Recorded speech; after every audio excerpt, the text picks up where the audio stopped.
Okay, so continue on with taking off the alternator, but before I get going, I just want to go over a little package that I got from India.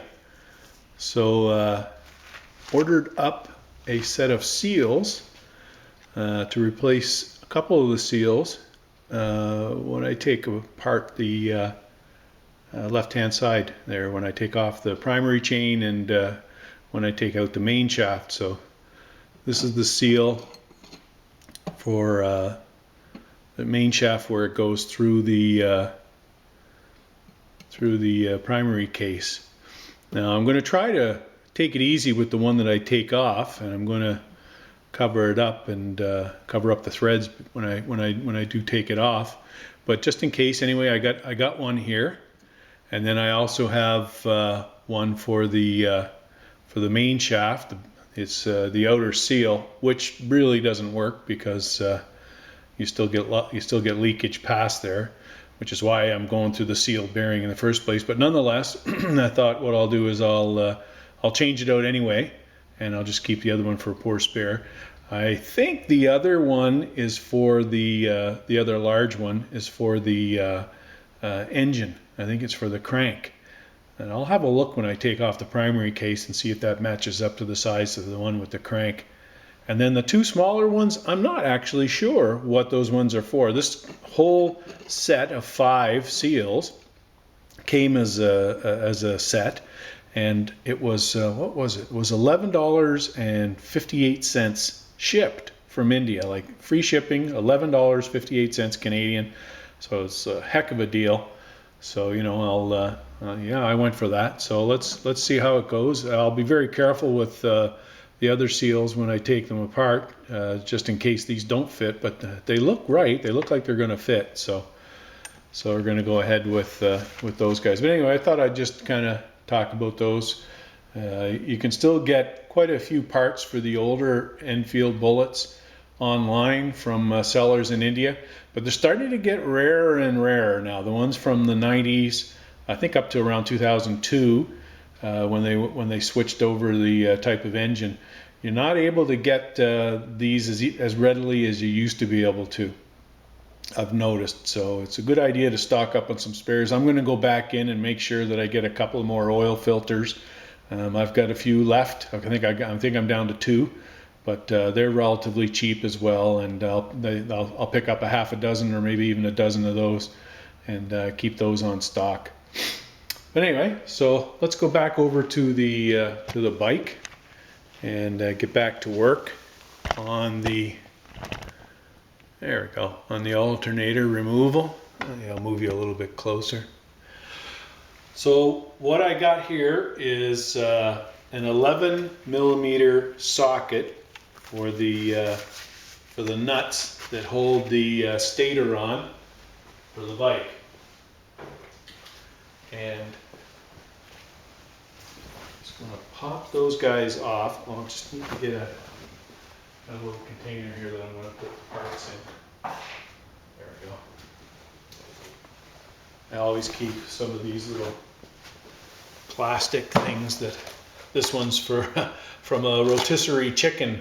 The cover for a rotisserie chicken that you buy at the grocery store already cooked and bring home. So I just wash them out, and they're good for all kinds of things, you know, like throwing parts in, holding them, or catching oil, whatever you want. So I'll just put that off to the side, grab my socket, and onto this. Oh, now I want to get the rubber off. Take off the rubber here before I get going too far. So let's see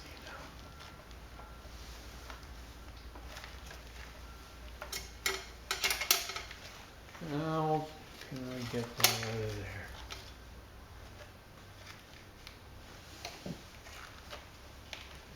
Did that just go up there?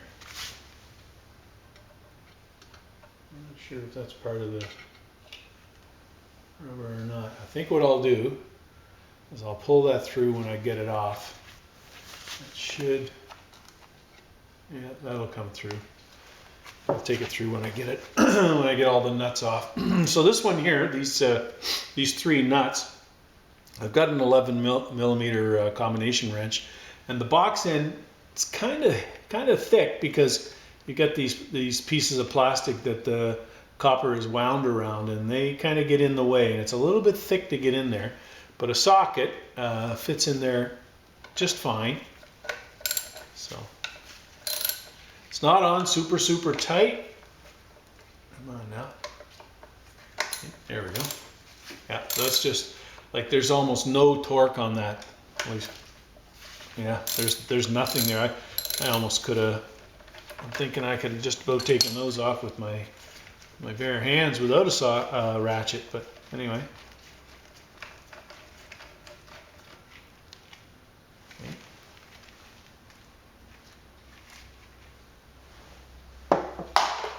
One. There we go.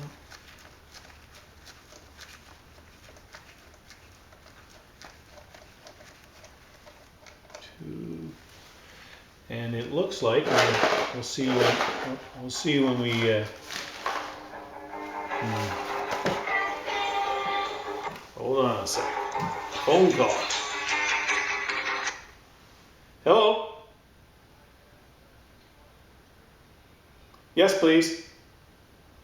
All right. Bye. Sorry about that. A phone call.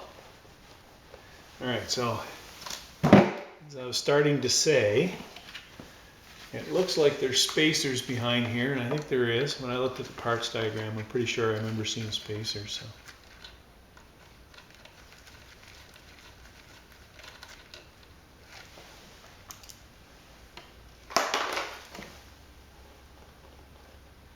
I do see washers. Yeah, I do see washers here.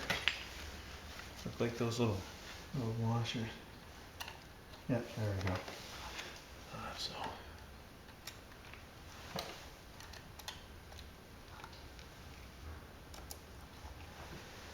One. Oh crap! Of course that one fell. It's covered in oil, or covered in transmission fluid, so it's a little slippery.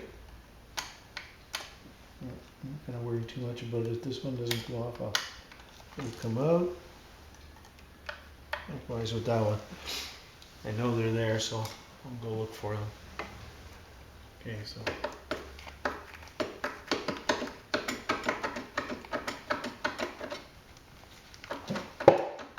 Wow. Yeah.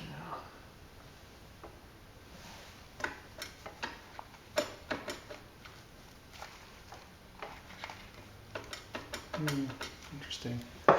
Oh, you know what? No, yeah.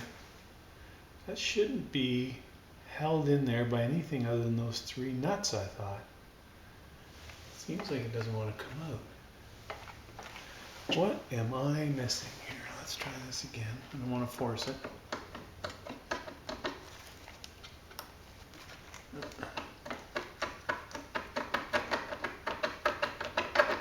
Yeah.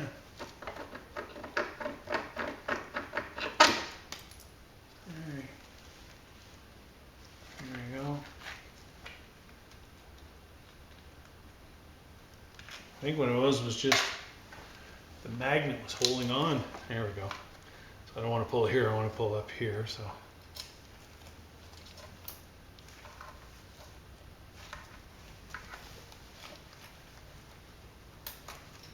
There you devil. There we go.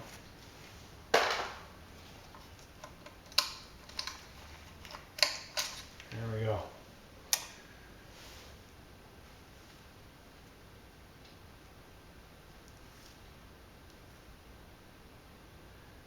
So that grommet has seen better days. Let's see if I've got a grommet that'll. I think I have a grommet that'll fit in there in my my new spares box. I have one. Right there now, and look for the washers in a second. All right. So I'm down to this now.